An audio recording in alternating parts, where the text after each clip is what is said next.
오늘 주신 말씀은 마태복음 12장 30절로 32절 말씀입니다.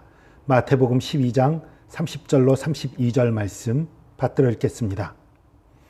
나와 함께 아니하는 자는 나를 반대하는 자요 나와 함께 모으지 아니하는 자는 해치는 자니라. 그러므로 내가 너희에게 이르노니 사람에 대한 모든 죄와 모독은 사하심을 얻되 성령을 모독하는 것은 사하심을 얻지 못하겠고 또 누구든지 말로 인자를 거역하면 사하심을 얻되 누구든지 말로 성령을 거역하면 이 세상과 오는 세상에서도 사하심을 얻지 못하리라. 아멘. 광고 하나 먼저 말씀드리고 시작하겠습니다. 오늘 저녁부터 다니엘 기도회가 시작됩니다. 21일간의 그 다니엘 기도회 잊지 마시고 꼭 참석하십시오. 1년에 한 번입니다. 20일이나 된다고 너무 길다? 아니요. 그 정도는 해야 우리가 변화되고 새로워질 수 있습니다. 저녁 8시부터 시작됩니다. 물론 한 7시 반부터 벌써 기도는 시작이 돼요. 어쨌든 그 다니엘 기도회 그 유튜브를 통해서 참여할 수도 있고 가능하면 이 자리에 나오시면 좋습니다. 이 자리에 나오셔서 참석하면 훨씬 좋고요. 유튜브를 통해서 혹은 다니엘 기도회 홈페이지를 통해서 참석하시기 바랍니다. 반드시 실시간으로 참석하세요. 안 그러면 예전 영상을 다니엘 기도회를 검색하면 예전 영상이 잔뜩 나와요. 그거 참석할지도 몰라요. 그리고 저녁 시간이 어려우신 분들은 나중에라도 꼭 다음 날 아침이라도 꼭 참여하시기 바랍니다. 녹화된 것들이 또 유튜브에 또 다니엘 기도회 홈페이지에 떠 있으니까요. 그래서 꼭 큰 은혜를 누리는 저와 여러분 되기를 축복합니다. 오늘 말씀 30절 보니까 예수님이 말씀하십니다. 나와 함께 아니하는 자는 나를 반대하는 자요 나와 함께 모으지 아니하는 자는 해치는 자니라. 이거 조금 이상한데 싶은 사람이 혹시 있을지 모르겠어요. 오히려 성경 많이 읽은 분들 중에 그거 좀 이상한 구절인데요 싶은 분이 있을지 모르겠어요. 왜냐하면 누가복음 9장에 있는 기록 때문이에요. 누가복음에 이런 말씀이 있습니다. 예수께서 이르시되 금하지 말라. 너희를 반대하지 않는 자는 너희를 위하는 자니라 하시니라. 방금 구절하고 반대되는 것 같은데 아니요. 그 전후 사건이 달라요. 방금 읽은 거는 그 누가복음 9장 50절인데요. 49절에 이렇게 돼 있어요. 요한이 여짜오되 주여 어떤 사람이 주의 이름으로 귀신을 내쫓는 것을 우리가 보고 우리와 함께 따르지 아니함으로 금하였나이다. 뭐예요? 예수의 이름으로 귀신 쫓아내는 사람이에요. 근데 예수님을 따라다니지 않고 있을 뿐이에요. 거기에 대해서 예수님이 금하지 마라. 우리 반대하지 않는다면, 그러니까 내 이름으로 귀신 쫓는 자가 나를 반대하지 않는다면 우리 편이다. 그렇게 말씀하신 거예요. 근데 오늘 이 얘기는 또 뭐예요? 바리새인들이 예수님을 그리고 또 성령의 역사를 귀신의 역사라고 모독한 일이 있은 직후의 말씀이에요. 그러면서 사단과의 전쟁에서는 중간은 없다는 말씀을 하시는 거예요. 하나님의 나라와 사단의 나라가 싸우는데 난 중도 아니요. 중도는 없습니다. 미안합니다만 중도는 없어요. 세상 정치에는 중도가 있을지 몰라도 하나님 나라의 중도라는 건 있을 수 없어요. 이건 입장이 다른 거예요. 하나님 나라를 택하든지 사단을 택하든지예요. 근데 나 안 택할래. 그것도 사단 편이라는 거예요. 왜냐하면 하나님의 구원 계획에서 어쨌든 벗어나는 거예요. 하나님과 사단 사이에 있겠다. 결국 구원받지 못하는 존재인 거예요. 그걸 얘기하는 거예요. 중간은 없다. 하나님 편이 될 것인지 사단의 편이 될 것인지 택하라는 말씀을 하시는 거예요. 여러분, 사실 우리가 옳은 말을 하고 바른 것을 말해야 될 때 말하지 않은 것으로 말미암아서 악에게 기회를 주고 악에게 힘을 실을 때가 얼마나 많은지 몰라요. 여러분, 사실 그 최근에 있었던 그 이태원에서 있었던 그 안타까운 사고, 이 할로윈 문화가 어떻게 우리나라에 정착을 했습니까? 주로 영어 학원을 중심으로 정착하기 시작했어요. 그런데 영어 학원에서 할로윈 맞아서 항상 행사를 하고 하는 그런 일들이 있는데 그럴 때에 그 학원에는 크리스찬 부모가 없었을까요? 그 학원 학생들 중에 크리스찬 부모가 없었을까요? 그 크리스찬 부모들이 단호하게 그걸 막고 거부했었다면 그래도 이런 상황이 됐었을까요? 여러분, 중간은 없습니다. 우린 하나님 편에서 반듯하게 하나님의 얘기를 해야 되고 진리를 증거하는 자들이 돼야 되지, 입 다물고 조용히 있는 거 아니에요. 그건 하나님 편이 아닌 것입니다. 그 말씀을 하신 다음에 이제 또 이어서 말씀하십니다.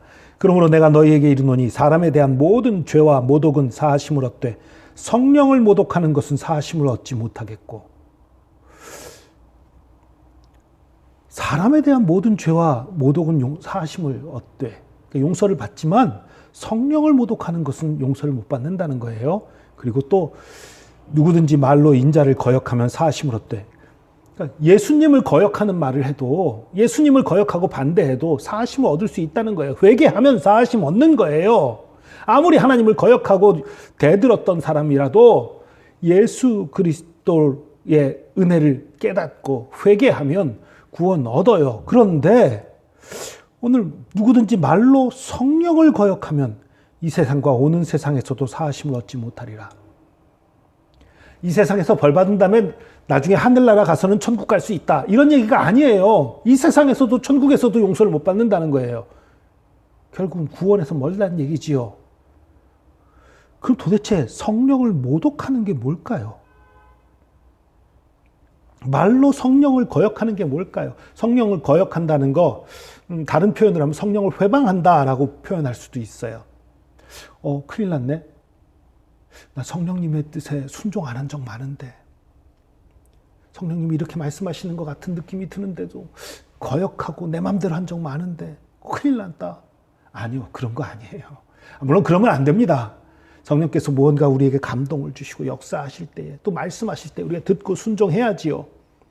그것을 때때로 우리가 우리의 욕심과 우리의 생각 때문에 거스를 때가 있지요. 그래서는 안 되지만 그럴 때가 있어요. 그거 용서 못 받는다는 얘기가 아니에요. 지금 말로 성령을 모독하는 거, 말로 성령을 거역하는 거 얘기하고 있는 거예요. 그러니까 하나님이 말씀하셨는데, 성령께서 내게 말씀하셨는데 내가 그걸 순종 안 하고 내가 하고 싶은 대로 한 걸 얘기하는 게 아니라 말로 성령님을 모독하고 거역한다. 무슨 뜻이에요? 오늘 이 앞부분에 있었던, 오늘 본문의 앞부분에 있었던 바리새인들과 같은 얘기예요. 바리새인들이 성령의 역사가 너무나도 분명한 사건에 대해서 사단의 역사라고 얘기를 하잖아요. 이거야말로 정말 큰 죄지요. 성령의 역사를 사단의 역사라고 모독하고 말로 거역하는 것, 이건 정말 큰일이지요. 어떤 죄든지 용서해 주시는데, 심지어 예수 믿는 사람들을 십자가에 못 박았던 사람들, 예수 믿는 사람을 잡아 죽이던 사람도 용서받는데 왜 그게 용서 못 받지요? 용서 못 받는 이유가 간단해요. 성령의 역사를 사단의 역사로 생각하는 사람이 어떻게 회개할 수 있겠습니까? 이건 회개가 불가능한 거예요. 성령의 역사를 사단의 역사라고 생각하는 사람이 회개하는 게 가능하겠습니까? 불가능한 일이에요. 회개할 수가 없지요. 그리고 성령의 역사 중에 가장 중요한 역사가 무엇입니까? 회개케 하는 역사입니다. 성령의 모든 역사 중에 가장 중요하고 가장 핵심적인 역사는 회개케 하는 역사예요. 방언하게 하고 병 고치고 기적 행하고 예언하고 이런 거 다 성령의 역사 맞습니다. 그러나 이런 것들은 성령의 역사의 핵심이 아니에요. 핵심은 회개케 하는 것이 성령의 역사의 핵심입니다. 그런데 성령께서 역사하실 때에 그걸 귀신의 역사로 생각하는 사람이 회개할 수 있겠습니까? 성령을 끝끝내 거부하는 것이고, 성령의 그 주된 역사인 회개의 역사에 무릎 꿇지 않으니까 당연히 구원받을 수 없는 거예요. 회개치 않으면 구원받을 수 없는 거예요. 여러분, 우리가 오해하는 것 중에 하나가 있는데요. 예수님이 그리스도라는 것, 하나님의 아들 그리스도라는 것을 아는 걸로 구원받는 게 아닙니다. 믿는 걸로 구원받는 거예요.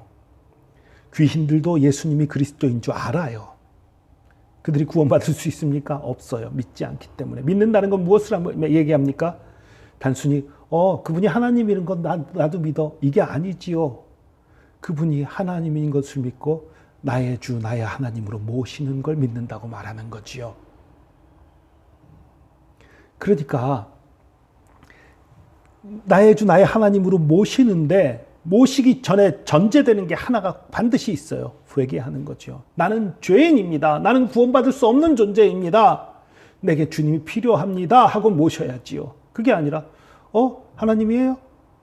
그래요? 뭐 믿죠? 뭐. 그럼 회개도 없이. 그건 아니란 말이죠. 그것 예수님을 영접한 게 아니에요. 나의 비참한 상황, 나의 죄악된 상황, 나의 어쩔 수 없는 상황을 인정하고 예수님을 맞아들이는 것, 그것을 예수님을 영접한다고 하는 것이지, 나 이만하면 잘 먹고 잘 사는데, 나 뛰어난 사람인데, 나 이 정도가 어떤데, 거기다 거기다 하나님 아들까지 믿으면 금상첨화겠네? 이런 게 아니란 말이에요. 나는 정말 비참한 자. 나는 정말 낮고 천하고 아무것도 할 수 없는 존재. 하나님 앞에서 너무나 크고 더러운 죄를 가득 지은 그런 자라는 걸 깨닫고 그것을 인정하고 내게는 예수님이 필요합니다. 예수님이 없이 내게 구원이 없습니다.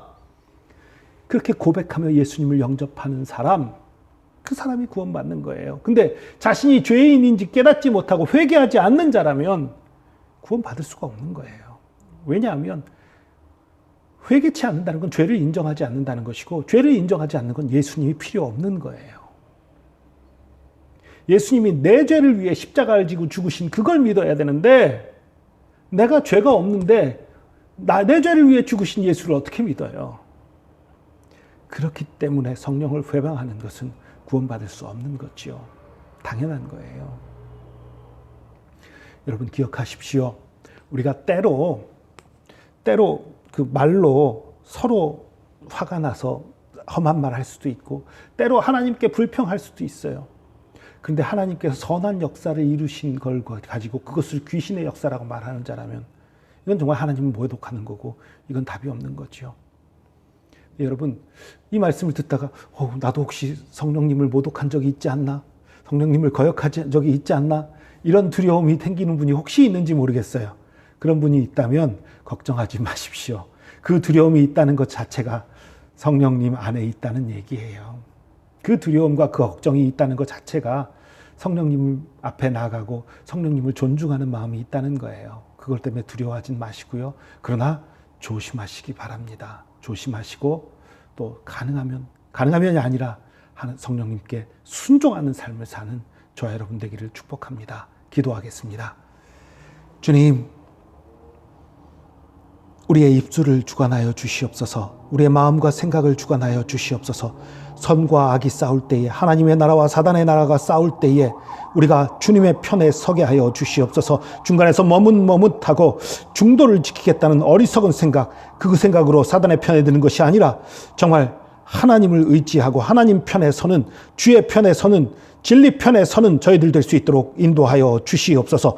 그리고 무엇보다도 우리가 실수하고 쓰러지고 넘어질 때가 많이 있겠지만 그 순간순간 주의 역사와 주의 사랑과 주의 은혜를 기억하며 돌이키고 회개하고 주님 앞에 나오는 자 되게 하여 주시고, 주님을 의지함으로 구원의 기쁨, 생명의 기쁨, 소망의 기쁨을 누리는 자들이 될 수 있도록 인도하여 주시옵소서. 언제나 우리와 함께 하시고 우리의 힘이 되시고 우리를 고치시고 새롭게 하시는 주님을 찬양합니다. 주의 사랑과 은혜에 감사드리며 예수 그리스도의 이름으로 기도합니다. 아멘.